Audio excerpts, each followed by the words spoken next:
Hello everybody, this is Deb from Just Do Something Homestead, and today we're going to talk all about oregano. We are going to learn how to harvest, how to dry, and even how to store your oregano so that you can use it all winter long. If you are new to my channel, you probably are not aware that I grow all of my herbs in mineral tubs.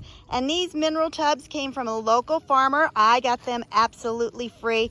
And I am able to line my garden with these tubs. And tonight when I was checking on my oregano, it's starting to flower. And that is exactly why I have to harvest it now. You do not want it to flower when you are drying it. So this one I'm not going to pick. It's already started to flower, but I have plenty of them that do not have flowers on them yet. So I am going to start by harvesting my oregano. First, let me tell you a little bit about oregano. Oregano belongs to the mint family, and it is actually a woody perennial. Perennial means that it will come back every year. In fact, let me give you some word of advice. Put it in a container. That way, when it comes back, it does not take over your entire garden.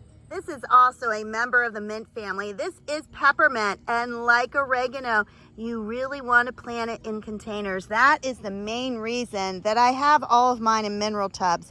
If you plant anything in the mint family, it will spread, and sometimes it can even become invasive. So I highly recommend you put it into a big tub. These mineral tubs that I have, we drilled holes in the bottom. We filled it with good organic raised bed soil. And after that, the plants take off. And back to harvesting my oregano. All you need is a good pair of scissors, or these are my kitchen shears. And then I like to have these, actually it's a container from Dollar Tree. So a very large container that you can put them into.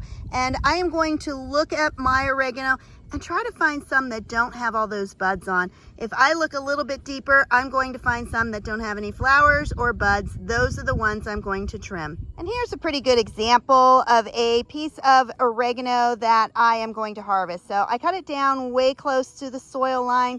It is not going to kill it. It's actually going to make it grow even stronger.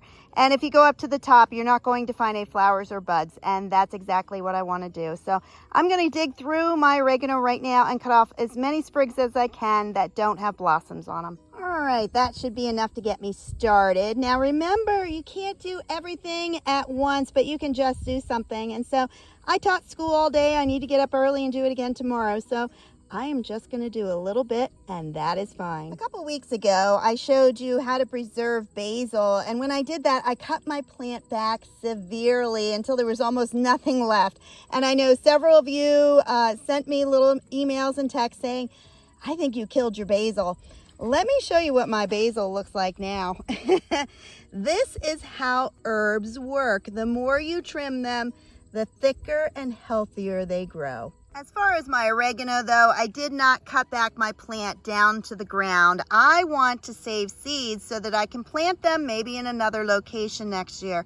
And because of that, I definitely want my oregano to flower and to produce seeds. But it still left me a good portion that I am able to harvest, and I am now going to go preserve.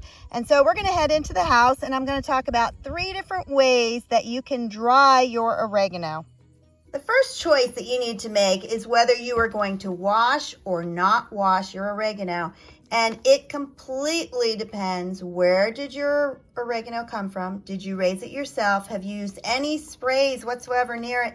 And do you see any insects on your product? Do you have any on your leaves or anything? When I inspect mine, I don't see anything. And I don't necessarily want to get my oregano wet, because once you do that, you're going to lose some of the flavor and it's going to take longer to dry. So if you know for a fact that your oregano or any of your herbs are pest-free and pesticide-free, then I definitely say just start drying it. On the other hand, if you see holes on the leaves or spider webs, you see insect damage of any kind, or you purchased it from a store, then I would definitely wash it. So rinse it under clean water for less than 10 seconds and very quickly put it between 2 paper towels to pat dry. The first way that you can dry your herbs is to hang them, and this has been done for centuries. It is one of the easiest way, but it's also one of the longest. It can take between 2 to 6 weeks to dry,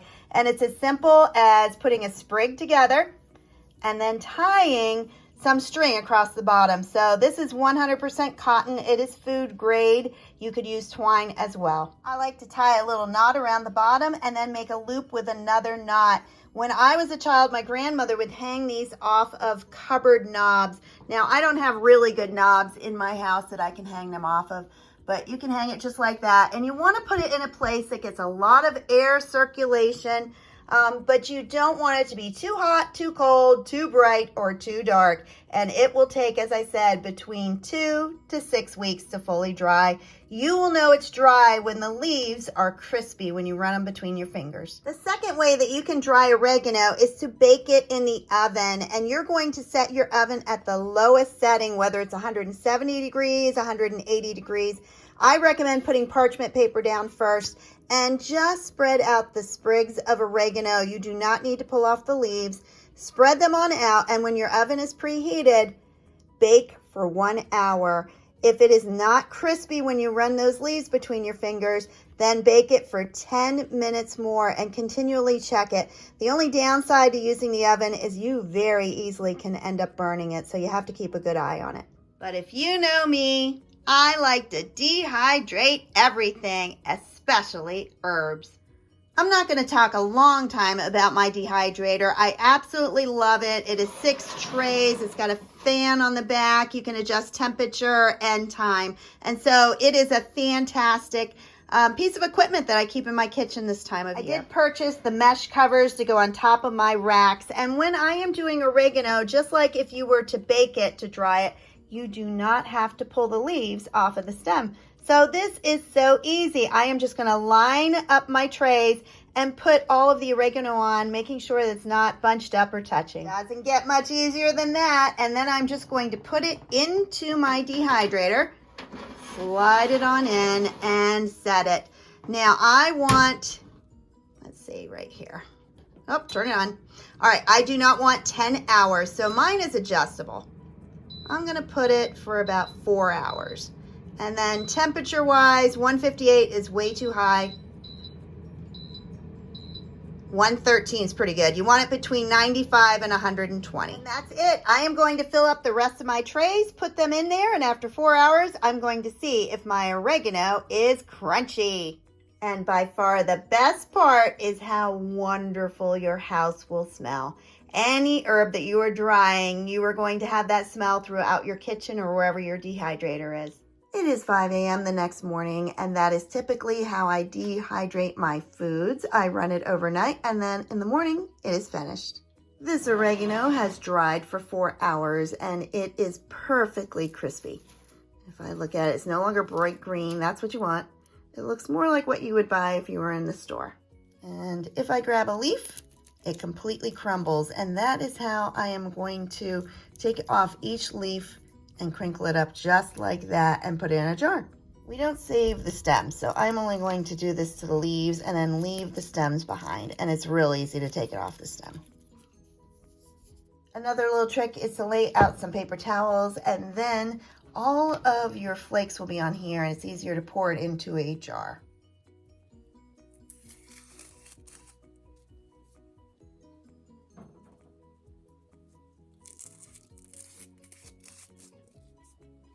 In about 10 minutes, I was able to get all the leaves off of my stems, and it's left me with a pretty good pile of leaves. Now, I am going to crush these. I don't want to make powder.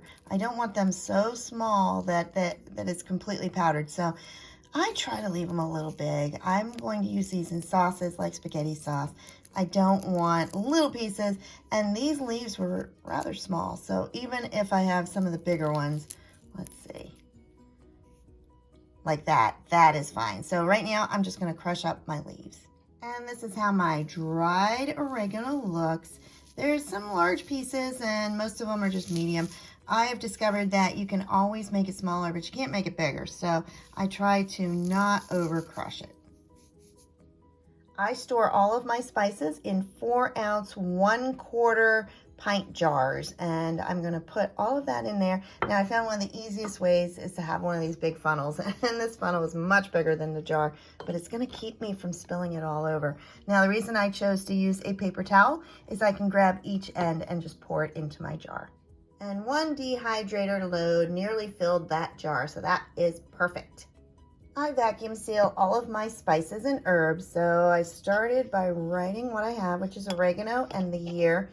All of my spices, the goal is to use it before the end of the next season. So I'm going to use this all fall, winter, and spring, and next season I can start using fresh ones and replace my dried ones. All right, so I'm going to put that on top, and then the vacuum sealer. This is my little food saver vacuum sealer, and I use this for quick jobs in the kitchen. And I'm just going to put it on there and hit vacuum.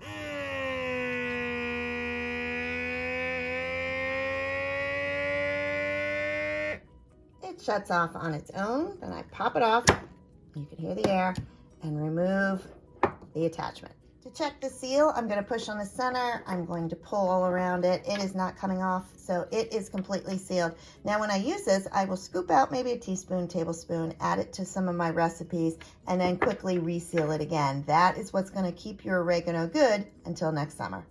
Store it with a ring on, and I'm going to add it to my other spices and herbs from this year. That's it. The goal of storing herbs is to always keep them from getting moist, getting any moisture whatsoever in there. So vacuum seal them, they will last a long time. You don't have a vacuum sealer, just put the flat and the ring back on, and they will last at least 6 months as long as they don't get any dampness. If you enjoyed this video, please like, subscribe, and share. Have a blessed day, everybody. Bye-bye.